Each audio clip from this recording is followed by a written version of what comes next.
ತಾಲೂಕಿನಲ್ಲಿ ಕಳೆದ 3 ದಿನಗಳಿಂದ ಸುರಿದ ಮಳೆಯಿಂದಾಗಿ ಜಂಗಮರಕಲ್ಗುಡಿ, ಮರಳಿ, ಡಾಣಾಪುರ್, ಹೊಸಕೇರ, ಶ್ರೀರಾಮನಗರ, ಕಾರಟಗಿ, ಹಣವಾಳ್, ಹೆಬ್ಬಾಳ ಸೇರಿದಂತೆ ಇತರೆ ಭಾಗಗಳಲ್ಲಿ ರೈತರ ಭತ್ತದ ನೆಲ ಉರುಳಿದೆ. ಕಂಗಾಲಾದ ರೈತನಿಗೆ ದಾರಿ ತೋರದಂತಾಗಿದೆ ಎಂದು ರೈತ ಮುಖಂಡರು ರೈತನಿಗೆ ಸೂಕ್ತ ಪರಿಹಾರ ನೀಡಬೇಕೆಂದು ಒತ್ತಾಯಿಸಿದ್ದಾರೆ. ಸುಮಾರು 1 ಎಕರೆಗೆ 50ಕ್ಕೂ ಹೆಚ್ಚು ಚೀಲ ಭತ್ತ ಬೆಳೆಯುತ್ತೇವೆ ಎಂಬ ಉತ್ಸಾಹದಲ್ಲಿದ್ದ ರೈತರಿಗೆ ಹಿಂಗಾರು ಮಳೆ ಆತಂಕ ತಂದು ಒಡ್ಡಿದೆ. ರೈತರು ಎಕರೆಗೆ 35 ರಿಂದ 40 ಸಾವಿರ ಮೌಲ್ಯದ ಬೆಳೆ ಹಾನಿಯಾಗಿದೆ. ಭತ್ತ ಕಟಾವು ಹಂತಕ್ಕೆ ಬಂದಿದ್ದು ನೆಲಕ್ಕೆ ವಾಲಿದೆ.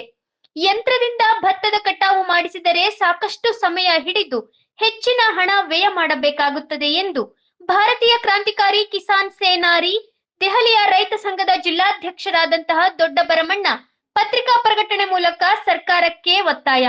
ಸುಮಾರು ಒಂದೇ ಕಡೆಗೆ 30 ರಿಂದ 40 ಸಾವಿರ ಪರಿಹಾರ ನೀಡಬೇಕೆಂದು ಪತ್ರಿಕೆ ಪ್ರಕಟಣೆ ಮೂಲಕ ಒತ್ತಾಯಿಸಿದ್ದಾರೆ. ಗಂಗಾವತಿ ತಾಲೂಕಿನಲ್ಲದೆ ಇತರೆ ಜಿಲ್ಲೆ ತಾಲೂಕುಗಳಲ್ಲಿ ಭತ್ತದ ಸಮೃದ್ಧ ಬೆಳೆಗಳು ಕೈ ಸೇರುವ ಹೊತ್ತಿಗೆ ಸುಗ್ಗಿಯ ಹಿಕ್ಕಿನಿಂದ ರಾಶಿಗಳನ್ನು ಮಾಡಬೇಕು ಎನ್ನುವ ಮನಸ್ಸಿಗೆ ಈ ಅಕಾಲಿಕ ಮಳೆರಾಯ ಹಾನಿ ತಂದೊಡ್ಡಿದ್ದಾನೆ.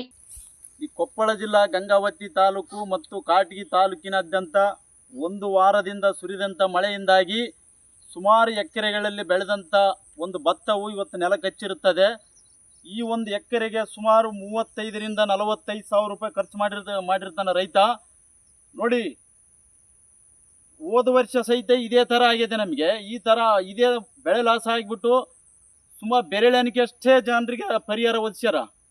ಬರೀ ಆಫೀಸಿನಾಗ ಕುಂತ್ಕೊಂಡು ಮಾತಾಡೋದಲ್ಲ ಸ್ವಾಮಿ, ನಮಗೆ ಈ ಸರಿಯಾದ ಒಂದು ಸರ್ವೆಯನ್ನು ಮಾಡಿ ಯಾವ್ಯಾವ ರೈತನಿಗೆ ಯಾವ್ಯಾವ ಸರ್ವೆ ನಂಬರ್ನಲ್ಲಿ ಎಷ್ಟೆಷ್ಟು ಲಾಸ್ ಆಗಿದೆ ಅದಕ್ಕೆ ಸೂಕ್ತವಾದ ಒಂದು ಪರಿಹಾರವನ್ನು ಒದಗಿಸಿ ಕೊಡುವಂಥ ಕೆಲಸ ಮಾಡ್ಬೇಕು ನೀವು. ಅದು ಬಿಟ್ಟು ರೈತ ಈ ದೇಶದ ಬೆನ್ನೆಲುಬು ಅಂತೇಳಿ ಬೆನ್ನು ಮುರಿಬೇಡ ಕೆಲಸ ಮಾಡಬಾರ್ದು ದಯವಿಟ್ಟು.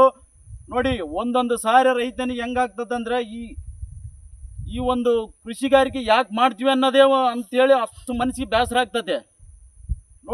ನೋಡಿ ಸ್ವಾಮಿ, ನೀವು ಈ ಜಿಲ್ಲೆಯ ಉಸ್ತುವಾರಿ ವಾದಂಥ ಸಚಿವರು ದಯವಿಟ್ಟು ಇದನ್ನು ಸರಿಯಾದ ರೀತಿಯಿಂದ ತನಿಖೆ ಮಾಡಿ ಇದಕ್ಕೆ ಸೂಕ್ತವಾದ ಒಂದು ಪರಿಹಾರವನ್ನು ಒದಗಿಸಿಕೊಡಬೇಕೆಂದು ತಮ್ಮಲ್ಲಿ ವಿನಂತಿ.